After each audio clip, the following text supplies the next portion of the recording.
ஜமாத்து தொழுகை. கோவையிலேருந்து இம்ரான்கிறவர் கேட்குறார், ஜமாத்து தொழுகை சேரில் அந்த நாற்காலியில் அமர்ந்து தொழுவது ஹராம் என்று சுன்ன ஜமாத்து பள்ளிவாசல்களில் உலமாக்கள் பத்துவா என்று ஒரு பலகையை வைத்திருக்கிறார்களாம். என்ன வச்சுருக்கிறாங்க? சேரில் தொழுவது ஹராம், தரையில் தான் உட்காந்து தொழணும். அதாவது இயலாதவங்க உட்காந்து தொழுவாங்கல்ல, பொதுவாக உட்காந்து தொழக்கூடாது, முடியாட்டி தான் உட்காந்து படுத்து தொழுகிற பஞ்சாயத்து வரும். பொதுவாக நம்ம எப்படி செய்யணும்? சக்தி இருந்தால் நின்று தொழுவு, சக்தி இல்லைன்னா உட்காந்து தொழுவு, அதுக்கு முடியாட்டி படுத்துக்கிட்டு கூட தொழுவுன்னு சொல்லி என்ன செய்கிறாங்க? ரசூல் ஸல்லல்லாஹு சொல்கிறாங்க. அந்த அடிப்படையில் என்ன செய்கிறாங்கன்னா, இப்போ நவீன காலத்தில் என்ன செய்கிறாங்கன்னு கேட்டால், வயசான ஆளுக்கு ஒரு சேரை போட்டுக்கிறாங்க. சேரை போட்டு என்ன செய்கிறாங்கன்னா, நிற்கும் போது நின்றுடுறாங்க. ருக்கு செய்யும்போது அப்படி அந்த இடத்துல சேரில் உட்காந்துக்குருவாங்க. அல்லது மொத்தமே சேரில் உட்காந்து அவங்களுடைய உடல் உபாதைக்கு தகுந்தவாறு அவங்க முடிவெடுத்து செய்கிறாங்க. அதை பற்றி உலமாக்கள் ஃபத்வா என்ன கொடுக்குறாங்கன்னு கேட்டால், சேரில் தொழுகிறது ஹராம், அது தொழக்கூடாது, தொழுகை சேராது என்று என்ன செய்கிறாங்க? ஃபத்வா கொடுத்துருக்குறாங்க. அந்த ஃபத்வா கொடுக்கறதுக்கு என்ன காரணம்? சேரில் உட்காந்து தொழக்கூடாதுன்னு சொல்கிற ஒரு ஃபத்வா கொடுக்குறதா இருந்தால் அதுக்கு இந்த வசனத்தில் அது இருக்குது என்று சொல்லணும், இந்த ஹதீஸில் இருக்குது என்று சொல்லணும். அவங்க என்னென்னலாம் காரணம் சொல்லியிருக்கிறாங்கன்ற ஒரு காரணம், நாற்காலியில் உட்காந்து சேரில் உட்காந்து தொழுகிறது தொழுகையின் அசலான தன்மைக்கு மாற்றமாக இருக்குதுங்கிறாங்க. அசலான தன்மைக்கு மாற்றமாக இருக்குதுல்ல, சேரில் உட்கார்றது மட்டும்தான் மாற்றமாக இருக்கா? தரையில் உட்காந்த மாற்றம் இல்லையா?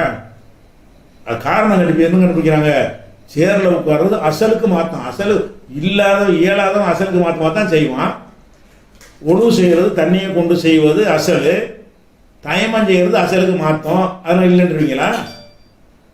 இல்லாதவனுக்கு ஒரு சலுகையை கொடுத்தோம்னு சொன்னால் அது அசலுக்கு மாற்றமாக தான் இருக்கு. ஒரு காமன் சென்ஸ் இருந்தால் அந்த வாதத்தை வைப்பாங்களா? பொது அறிவு இருந்தால் சொல்லுவாங்களா? தொழுகையின் முதல் காரணம் அசலான தன்மைக்கு மாற்றம். சலுகைகள் கூட அசலான தன்மைக்கு மாற்றமாக தான் இருக்கும். 4 ரக்காத் தொழுகை 2 ரக்காத் ஆக்கணும், அசலுக்கு மாற்றம் தான். அவனுக்கு அந்த சலுகைன்னு சொல்லிட்டாலே எப்படி தான் இருக்குது? அசலுக்கு இந்த ஒரு பொது அறிவு கூட கிடையாது. அசல் தன்மைக்கு மாற்றமாக இருக்குதான். அப்போனா உட்கார்ந்து சொல்லக்கூடாதுன்னு சொல்லு, தரையில் கூட உட்காரக்கூடாதுன்னு சொல்லு, தயமா செஞ்சு சொல்லக்கூடாதுன்னு சொல்லு. அசலான தன்மைக்கு மாற்றமாக இருக்கு. கழுவுறது தானே அசல், மண்ணில் கூட அடிக்கிற அசலா பாருங்க. அசலான தன்மைக்கு பயங்கர ஆதாரம். ஃபத்வா கொடுத்து போர்டு எழுதி போட்டவங்களுடைய ஃபத்வா, ஜமாத்துல் உலமா ஃபத்வான்னு சொல்லி பெரிய 4 பக்கத்துக்கு நோட்டீஸ் மாதிரி போட்டுருக்குறாங்க. அந்த முழு நோட்டீஸையும் போட்டு ஆன்லைன் பிஜேயில் வரிக்கு வரி வார்த்தைக்கு வார்த்தைக்கு பதில் சொல்லி ஆர்டிக்கலும் அதில் போட்டு வச்சுருக்கிறோம். சுருக்கமாக மட்டும் இந்த வீடியோவில் சொல்கிறோம். இப்போ ஆர்டிக்கலே படித்து நீங்கள் பதில் சொல்ல நினச்சிங்கன்னா, நாற்காலியில் தொழலாமான்னு எடுத்து பார்த்தீங்கன்னா அந்த ஃபத்வா, இவங்களுடைய ஃபத்வாவுக்கு நான் கொடுத்த மறுப்பு அதில் இருக்குது. சரி, 2வது காரணம், பள்ளியை கிறிஸ்தவ ஆலயம் போல் மாற்ற யூதர்களின் சூழ்ச்சி. ஆனால் பள்ளியில் ஒருத்தன் நாற்காலியில் உட்காந்து தான் யூதர் சூழ்ச்சி. அவங்க எப்படி? இங்கே உள்ள ஒரு கிழவனை பிடிச்சி யூதன் என்ன செய்கிறான்? பெஞ்சமின் நெதன்யாவுக்கு பேசி நீ பள்ளிவாசல் நாற்காலி கொடுத்துருன்னு யூதன் சூழ்ச்சான். எதுக்கு எடுத்தாலும் யூதன் சூழ்ச்சின்னு வச்சுருக்காங்க, ஒரு டைலாக் வச்சுருக்கிறாங்க. இதையாவது இவங்களுக்கு பிடிக்காத ஒன்று சொல்லணுமாக இருந்தால் ஃபத்வா கொடுக்குறதான் இந்த யூதர் சூழ்ச்சி. இதில் யூதர் சூழ்ச்சிக்கு என்ன இருக்குது? யூதன் சூழ்ச்சி பண்ணுவாத விஷயம். இதில் உங்களை நாற்காலியில் தொலை வைக்கிறது யூதன் சூழ்ச்சியா? என்னமா பள்ளியை கிறிஸ்துவ ஆலயம் போல் மாற்றிடுமா? நாற்காலியில் கிறிஸ்தவர் உட்காந்து தொழுகிறாங்க. கிறிஸ்தவர்கள் முட்டிக்கால் போட்டு தொழுவான், தவிர நாற்காலில் உட்காந்து தொழுதுட்டு இருக்கிறாங்க. சாதாரண உரை கேட்கும்போது நாற்காலில் உட்காந்துருப்பாங்க, வழிபாடு செய்யும் போது மண்டிட்டு நிற்பாங்க. முட்டுக்காலில் நின்று என்ன செய்வாங்க? நின்றும் வழிபாடு செய்வாங்க, முட்டிக்கால் போட்டு வழிபாடு செய்வாங்களே தவிர கிறிஸ்துவ ஆலயம் போய் பள்ளிவாசல் ஆக்கணுமா அப்படி பிளான் பண்ணிட்டாங்களாம். கிறிஸ்துவ ஆலயங்களில் எல்லாரும் முண்டி போட்டு சொல்லுவாங்க. பள்ளிவாசலில் இயலாதவன் தான் சேரில் உட்காருமா.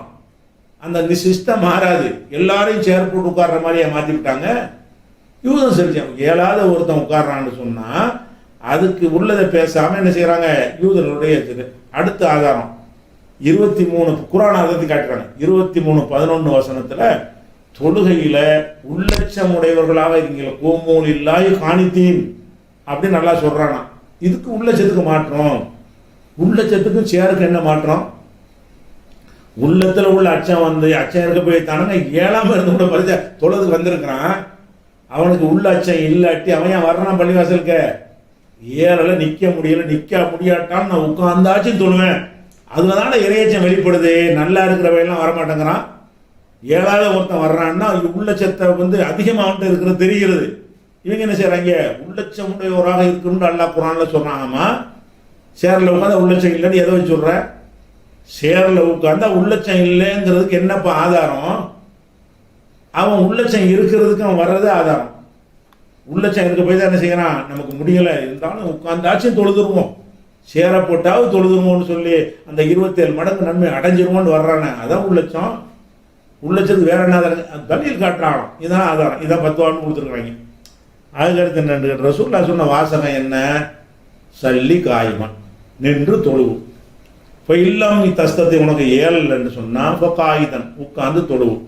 உட்கார்ந்துங்கிற எங்கே உட்காரு? தரையில் உட்காந்தாலும் உட்கார்றதான், சம்மணம் போட்டாலும் உட்கார்றதான், மண்டி போட்டு உட்காந்தாலும் உட்கார்தான், ஸ்டூலில் உட்காந்தாலும் உட்கார்ந்ததான், சேரில் உட்கார உட்கார்ந்ததான், நாற்காலில் உட்காந்தாலும் உட்காருவது தானே, உட்காருவது தானே. இப்போ காகிதன் உட்கார்ந்து தொழுவு. இப்போ இல்லம் தஸ்தத்தை அதுக்கு முடியலைன்னு சொன்னால் படாச்சு படுத்துக்கிட்டு தொழுவுறோம்.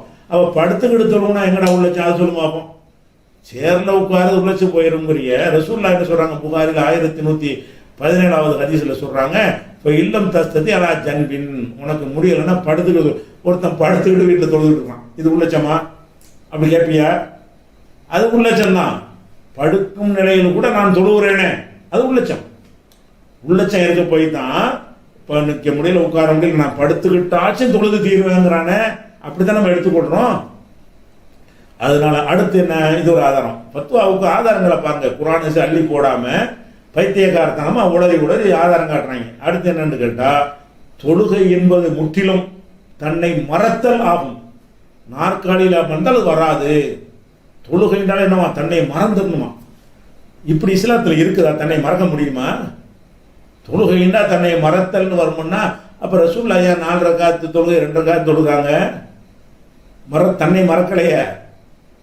யாபம் இல்லாமல் 4 ரக்காத்து 2 ரக்காத்தா தொழுதாங்கன்னா பல கவனத்தில் இருந்திருக்கிறாங்களே. ஒரு டிசைன் போடப்பட்ட ஒரு ஆடையை அணிந்து தொழுது விட்டு என்ன செய்யறாங்க, கலட்டி எரிஞ்சிட்டு இது கவனத்தை திருப்பி விட்டது அப்படின்னு சொன்னாங்களே. எதிரில் போடப்பட்ட ஒரு ஸ்கிரீனை பார்த்து விட்டு இதை அகற்றி விடு, என் தொழுகையில் இது இடைஞ்சல் பண்ணுதுன்னாங்களே. தன்னை மறத்தலா? தன்னை மறத்தல்னு அந்த ஆலிம் சாக்கள் மக்களை ஏமாத்துறீங்க. தன்னை மறந்து நீங்களும் தொழுவது கிடையாது, அப்பாய் மக்களை ஏமாத்தி. நம்மளாம் சாதாரண அஜத்து மரம்லாம் தன்னை மறந்து தொழுவாங்கன்ட்டு ஒரு பில்டப் கொடுக்குறீங்க. ஒரு பையனும் தன்னை மறந்து தொழுவ முடியாது. பெரிய தாடி ஜிம்பா போட்டுட்டு நிற்கிறோன்னு தன்னை மறக்கிறான்னு நினைக்கிறீங்க. தன்னை ஓங்கி படல அடிச்சு பாருங்க, தன்னை மறந்தாரா இல்லைன்னு தெரிஞ்சு போயிடும். சொல்லுங்கதா, ஒரு வழி தண்ணியை தூக்கி ஊத்துங்க, தன்னை மறந்து கல்லு மாதிரி நிற்கிறாராண்டு. தன்னை மறந்துன்னு ஒன்று இஸ்லாத்தில் இருக்கா? தொழுகையில் மனிதன் மனிதனாக தான் இருப்பான். இப்போ சஜிதா சகுண்டு இதுக்கு மார்க்கத்தில் சொல்லி தரப்பட்டிருக்கு. மறதிக்குரிய சஜிதாண்டு எல்லாரும் மறக்குவாங்க. மறக்கிறதுக்கு சஜிதாண்டு ஒரு பரிகாரம். என்ன அர்த்தம்? தன்னை மறக்கிறது இல்லை. ஒருத்தன் வந்து ரசூலுல்லாஹ் சொன்ன விஷயங்கள் இதெல்லாம் நான் ஹதீஸ் தான், இதெல்லாம் நம்பர் இல்லாமல் சொல்கிறேன், டயத்தை சுருக்கமாக சொல்வதற்காக வேண்டி. பாங்கு சொன்னோன்னு செய்தான் ஓட ஆரம்பிப்பான். வாங்க முடிஞ்சுன்னு வருவான். இக்காமத்து சொன்ன ஓட ஆரம்பிப்பான். இக்காம சொல்லி முடிஞ்சோன்னு மறுபடியும் வருவான். தக்பீர் கட்டினவுடனே உள்ளத்தில் வந்துக்கிட்டு ஊதுக்குரு கதாவை கதாம்பான். அதை நினைச்சு பாரு, இதை நினைச்சு பாரும்பான். எந்தளவு ஆயிரும்னு கேட்டால் லா எதிரி கம்சல்லா, நம்ம எத்தனை தொழுதோன்னு மறந்துடுறான் மனுஷன். இப்படி செய்து ஆக்கிடுவான்றாங்களே. அப்போ தன்னை மறத்தல் இல்லைன்னு தானே அர்த்தம். தன்னை மறத்தல்னு ஒன்று கிடையாது. சரி, இப்போ வச்சுக்கணும். தன்னை மறத்தல் நாக்காலில் உட்காந்து தன்னை மறத்தல் போயிருமாமா. ஏன் அது அதே உணர்வோடு நாக்காலில் உட்காந்து தொழுதுட்டு போகிறான். தன்னை மறத்தல் உள்ளம் சம்பந்தப்பட்டது தானே. அப்போ தன்னை மறத்தல் என்பது முக்கிய. தொழுகையில் அவசியமா? உட்கார்ந்தா வராதான், நாக்காலில் உட்காந்தா வராதான். இப்போ நிற்கிறவன்லாம் தன்னை மறந்து பைத்தியக்காரனை தொழுகிறீங்களா? தன்னை மறந்தல மென்டல்னு அர்த்தம். தன்னை மறந்து தொழுதல் வந்து அவன் வந்து இப்போ மனுஷனாக இல்லைன்னு அர்த்தம். தன்னை மறந்தவனு தொழுக கடமையே இல்லை. தான் யாருன்னு மறந்துட்டான்னு வைங்க, அவனுக்கு தொழுக கடமை. அவன் பைத்தியக்காரனுக்கு பைத்தியக்காரனுக்கு தான்ப்பா தன்னை மறக்க முடியும். இப்போ ஆதாரம், தொழுகை என்பது முற்றிலும் தன்னை மறத்தலாகும். நாற்காலியில் அமர்ந்தால் அது வராது. பயங்கரமான கண்டுபிடிப்பு. அதுக்கு அடுத்தது வந்து என்ன செய்கிறாங்கன்னு கேட்டால், ரசூலுல்லாஹ் நோய்வாய்ப்பட்ட போது தரையில் அமர்ந்து தொழுதார்கள், நாற்காலியில் அமரலை. அமரலன்னு அமரக்கூடாது வருமா? தரையில் அமரலாம் சட்டங்கடு. ரசூலுல்லாஹ் உடம்பு சரியில்லாம போ தரையில் உட்காந்து தொழுதாங்க, நாற்காலியில் உட்காரலையா. நாற்காலியில் உட்காரணுங்கிற அளவுக்கு நிலைமை வந்தால் நாற்காலியில் உட்காந்துருப்பாங்க. தரையில் உட்கார்ற அளவுக்கு உள்ள நிலைமை இருந்தால் தரையில் உட்காந்துருப்பாங்க. ஒன்றை செஞ்சதுனால இன்னொன்று செய்யலைன்னு அர்த்தம் வருமா? தரையில் உட்கார்ந்தாங்கன்னு ஆதாரம் இருந்தால் தரையில் உட்காரலாம்னு சொல்லு. நாற்காலியில் உட்காரக்கூடாதுன்னு சொல்லாத. அவர் படுத்துக்கிட்டு தொழுன்னு ரசூலுல்லாஹ் சொன்னாங்களா? என்னைக்கா படுத்து தொழுதாங்களா? படுத்துக்கிட்டு தொழுவான்னு சொன்னாங்களே தவிர படுத்து தொழுவா செஞ்சாங்க? அப்போ ரசூலுல்லாஹ் செய்யலைங்கிற நீங்கள் அனுமதியை தான் நீங்கள் பார்க்கணும். அது போக இன்னொன்று கவனிக்கணும். அதாவது இப்போ நாற்காலில் அமர்றதுக்கு இப்போ இந்த நவீன காலத்தில் தான் இந்த புதிய நோய்கள்லாம் வந்திருக்குதுங்க. அந்த காலத்தில் இந்த முட்டுக்கால் பிரச்சனை யாருக்குமே கிடையாது. சம்மணம் போட்டு உட்கார முடியும். இப்போ என்ன நிலைமை, யதார்த்தத்தை நீங்கள் பார்க்கணுமா இல்லையா? ஒருத்தன் நாற்காலில் எதுக்கு உட்காரறான்? நாற்காலில் உட்கார்றது தரையில் உட்கார இயலாததுனால உட்காடுறான். கக்கூசில் கூட உட்கார முடியலைங்க மனுஷனுக்கு. அதுக்கு நாற்காலில் உட்கார மாதிரி கக்கூசு உண்டாக்கிட்டாங்க. ஏன்? பழைய காலத்து மேடையில் உட்காந்தான்னு சொன்னால் முட்டுக்காலெலாம் வலிக்குது, மடங்க மாட்டேங்குது. அந்த அந்த பசையெல்லாம் ட்ரை ஆகி போய் முட்டுக்கால் மடங்க மாட்டேங்குது. மடங்கலைன்னு என்ன செய்கிறாங்க, சரி அதே ஸ்டைலில் மெயின்டைன் பண்ணுவோம்னு சொல்லி அந்த நவீன ஸ்டைலில் உள்ள பாம்பே கக்கூஸ் மாதிரி போட்டு என்ன செய்கிறாங்க, வெஸ்டர்ன் கக்கூஸ் மாதிரி போட்டு அதில் உட்காந்துக்கிட்டு பாத்ரூமு போகிறாங்க. அப்போ என்ன செய்யுது, இப்படியானவர்கள் இருக்கிறார்கள். இவர்களால் நீ சம்மானம் போட முடியலன்னு அவன் சொல்கிறான். இல்லை நீ போட தான் வணங்குறாங்க இவங்க. அவனும் முடிவெடுப்பாங்க. நாற்காலில் தான் எனக்கு உட்கார முடியும். நாற்காலில் தொங்க விடுறது எனக்கு சாத்தியம் இருக்குது. மடிக்கிறது சம்மணம் போடுதல் என்பது இன்னும் கொஞ்சம் கூடுதலாக மடிக்கணும். சம்மணம் போடுதல் இப்படி மடிக்கணும், இப்படி மடிக்கணும். இப்படி மடித்தல் என்பது முடியலை ஒருத்தனுக்கு. நாற்காலில் போடும்போது அவ்வளோ மடிக்க தேவையில்லை. அப்படிப்பட்டவன் இருக்கானா இல்லையா? அப்படிப்பட்ட நோய்கள் வந்துருச்சா இல்லையா நவீன காலத்தில்? அதுலேயும் உழைப்புலாம் இல்லாமல் உட்காந்துக்கிட்டே எல்லா வேலையும் பார்க்குறாங்களா? அதனால உடம்புல அந்த அந்த பசை ட்ரை ஆகி போயிடுதுங்கிறாங்க. அப்படி போல் முட்டுக்கால் அந்த வளைய மாட்டேங்குது. அந்த பசை இருந்தால் தான் என்ன செய்யும், கரெக்டாக மூவ்மெண்ட் ஆகும். இறுகி போய் விடுது. இறுகி போனதுனால என்ன செய்ய முடியல. அப்படி தானே உட்காரனா? அப்போ ஏறலைன்னு சொன்னால் அது அவன் முடிவு எடுப்பானா? நீ போயிட்டு பத்துவா கொடுத்துட்டு இருப்பீங்களா? இப்படி தான் பத்துவான்னு என்ன செய்கிறாங்க, கொடுக்குறாங்க. அதே மாதிரி இதான் அந்த தரையில் நாக்கால தொழுவுக்கு என்னன்னு கேட்டால் இந்த மாதிரி தான் ஒரு அர்த்தமற்ற ஒரு விஷயத்தை தான் காரணமாக சொல்கிறாங்க. எதுவுமே ஒரு அடிப்படையான ஆதாரங்களே இல்லை. இவங்க காட்டலாம் என்னன்னு கேட்டால் சைதா செய்யணும். இன்னொரு விஷயம் சொல்கிறாங்க, நாக்காலில் உட்காந்தா அதிக இடத்தை எடுத்துக்கொள்ளுமா. சரி, சம்மணம் போட்டு உட்காந்து அதிக இடத்த எடுக்காதோ? சம்மணம் போட்டு உட்காந்தாலும் 2 பேர் இடம் போயிருமே. நிற்கும் போது ஒரு ஆளுடைய இடம் கொடுத்ததுக்கு போதும். சம்மணம் போட்டு உட்காந்தான்னு சொன்னால் இந்த பக்கம் முட்டுக்கால் கொஞ்சம் நீண்டுக்கிறது, இந்த பக்கம் கொஞ்சம் நீண்டுரும்.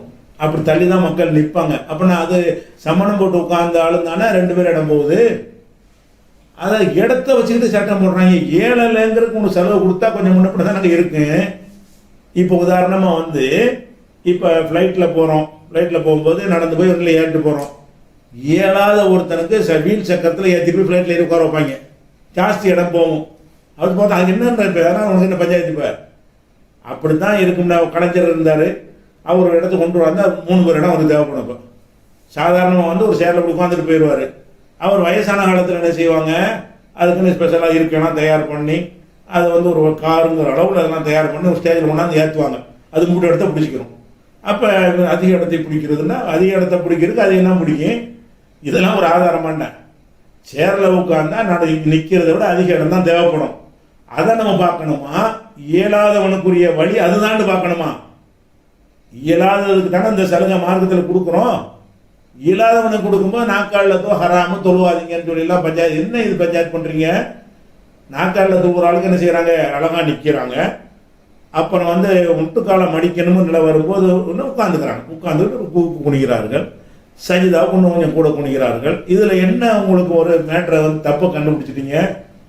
அப்போ இயலாதவனுக்கு அடிப்படை விளங்க மாட்டேங்குது. உங்களுக்கு என்ன செய்ய மாட்டேங்குதுன்னா, இயலாத இந்த ஆளுக்கு பூரா அஜர்த்துமார்களுக்கு பூரா என்னன்னு கேட்டால் அந்த பாடம் நடத்தும்போது சம்மணம் போட்டு உட்காந்து நடத்துவாங்க. மதரசா நவீன காலத்தை கூட இந்த கிளாஸ் மெத்தட்லாம் கிடையாது. இப்போ மதரசாக்களுக்கு பார்த்தீங்கன்னா அஜர்த்து சம்மணம் போட்டு தான் உட்காந்துருப்பார். மாணவர்களும் சம்மணம் போட்டு உட்கார அனுமதிக்கப்பட்டாங்க, மண்டி போட்டு உட்காந்துருப்பாங்க. அப்போ இவர்கள் அந்த காலை அப்படி பழக்கிட்டு வர்றாங்க. சம்பளம் போட்டு மண்டிக்கிட்டு பழக்கிட்டாங்கல்ல. இன்னொரு வகையான மக்கள் இருக்கான ஒரு விலங்கலை. அவங்க தான் சம்பளம் போட்டு பழகிட்டாங்களே. அஜரத்து சம்பளம் போட்டு உட்காந்துருப்பாரு, மாணவர்கள் மண்டி போட்டு உட்காந்துருப்பாங்க. இந்த 2 நிலைமை தான் உலகத்தில் 50 பேருக்கு இருக்குன்னு நினைக்கிறாங்க. நீ இல்லாத ஒரு உலகம் இருக்குப்பா. அவன் கம்ப்யூட்டரில் உட்காந்து பழகி இப்படியே தொங்க விட்ட பழகிட்டான். அவனுக்கு கால் மடங்காது. கிளாஸில் கூட அப்படி உட்காந்து பாடம் நடத்துவான். மாணவர்கள் அப்படி தான் உட்காந்துருப்பார்கள். ஹோட்டலில் போய் எப்படி தான் சாப்பிடுவான். அப்போ நான் ஹோட்டலில் போய் நாக்கால் உட்காந்து சாப்பிடலாமான்னு கேளுங்க. இப்போ ரசூல்லா வந்து இந்த மாதிரி நம்ம டைனிங் டேபிள் போட்டு ஹோட்டலில் உட்காந்து சாப்பிட்டாங்களா? அப்போ அதுக்கு மட்டும் ஓகேங்கிறீங்கல்ல. ஏன் அந்த மெத்தடு வந்துட்டு அப்படி தான். அதனால என்ன செய்யறாங்கன்னா, அறிவு ஆய்வு செய்வது எப்படி, சிந்திக்கிறதுக்கு எப்படி, எந்த ஒரு பொது அறிவும் இல்லாமல் அதில் உள்ளச்சம் கிடையாது, இறையச்சம் கிடையாது, அதிக இடம் பிடிக்கிறது, யூதர்களுடைய சதி, இதெல்லாம் ஒரு ஆதாரம்னு பேசுறீங்க. அதுக்கப்புறம் என்ன செய்யறாங்க, இந்த பிரசுரத்தில் பயங்கர பத்துவா, அந்த சபத்தை கொடுத்தான், இந்த முஃப்தி கொடுத்தார், அந்த முஃப்தி கொடுத்தார், இதெல்லாம் ஒரு ஆதாரமா? பத்துவான்னு கொடுக்குறவனுக்கு நீ ஆதாரம் கேட்கணும், அவனே ஆதாரமாக பார்க்குறாங்க. பத்துவா கொடுத்தாலும் உங்களுக்கு ஆதாரம். ஆனால் பத்துவா எப்படிதான் கொடுத்தீங்க? உள்ளச்சம் இல்லைன்னு கொடுத்துருக்குறீங்க. என்ன உள்ளச்சம் இல்லாமல் எப்படி போகும்? அதனால இந்த நாக்காடில் தொழுவது எந்த தப்பும் கிடையாது. யாருக்கு முடியாது, முடியும்போது செய்யக்கூடாது. அது உட்கார்ந்து கூட தொழக்கூடாதான். இயலுமாக இருப்பவர்கள் அந்த சில தண்ணி இருக்கும்போது தயமம் செய்வோமா, செய்யலாமா? செய்யக்கூடாது தானே. அந்த மாதிரி தான். அது தண்ணி கிடைக்கல, அதில் யூஸ் பண்ண முடியல, தயமம் செய்வான்ல. அப்போ எப்படின்னுட்டா, இப்னு மசூதுட்ட கேட்பாங்க, ஒருத்தர் தண்ணி இல்லாட்டி தயமம் செஞ்சுட்டு என்ன செய்யலாமா, குளிக்காம தொழுவலாமான்னு கேட்பாங்க. அப்போ இப்னு அப்பாஸ் கூடாது பாரு. இப்னு மசூது ஏன் கூடாதுங்க, ஏன் இப்படி ரசூல்லா செஞ்சிருக்காங்கன்னு கேட்டால், நம்ம இப்படி சலுகை கொடுத்தோம்னா சின்ன சின்ன விஷயத்துக்கெல்லாம் தயமம் செய்ய ஆரம்பிச்சிருவாங்கன்னு அவர் சொல்லுவாங்க. அப்படி ஹதீஸ் இருக்குது. அது தவிர அவங்க சிந்தனை சரியில்லை. அப்போ இவங்க அதே வார்த்தை வைக்கிறாங்க. எப்படி நம்ம இப்படி சொன்னோம்னா எல்லாரும் நாட்களில் உட்காந்துருவாங்க. எல்லாரும் ஏன்டா உட்காரணும், ஏழாவது தானே உட்காருவான். நீ மார்க்கம் ஒரு சலுகையை கொடுத்துன்னா அதை மார்க்கத்தை சொல்லு. நீ அவன் அதை பயன்படுத்தி கொண்டு போயிடுவான்ட போனால் தான் உனக்கு என்னங்கிறான். மார்க்கம் கொடுத்த சலுகையை பயன்படுத்தினா உனக்கு என்ன அதில் பிரச்சனை இருக்கிறது, உனக்கு என்ன அதில் பஞ்சாயத்து இருக்குது, மார்க்க அனுமதி இருக்கா இல்லையா? அதனால இதை நீங்கள் விவரமாக நான் சுருக்கமாக தான் அதை சொல்லியிருக்கிறேன். அந்த ஃபத்வா படித்தாலே தமாஷாவே இருக்கும் உங்களுக்கு. முழு ஃபத்வாவை நான் போட்டிருக்கிறேன் ஆன்லைன் பிஜியில். அதில் எப்படி இப்படிலாம் தவறு ஒவ்வொரு வாதமாக எடுத்து போட்டு அதுக்கு ஆன்சர் கொடுத்து நினைஞ்சிருக்கிறோம். நாற்காலியில் தொழுது கொடுத்து தவறான ஃபத்வா என்று சொல்லி ஆர்டிக்கலாகவும் போட்டிருக்கோம். ஆன்லைன் பிஜி.in போய் அந்த ஆர்டிக்கலையும் பார்த்துக்கிறங்க.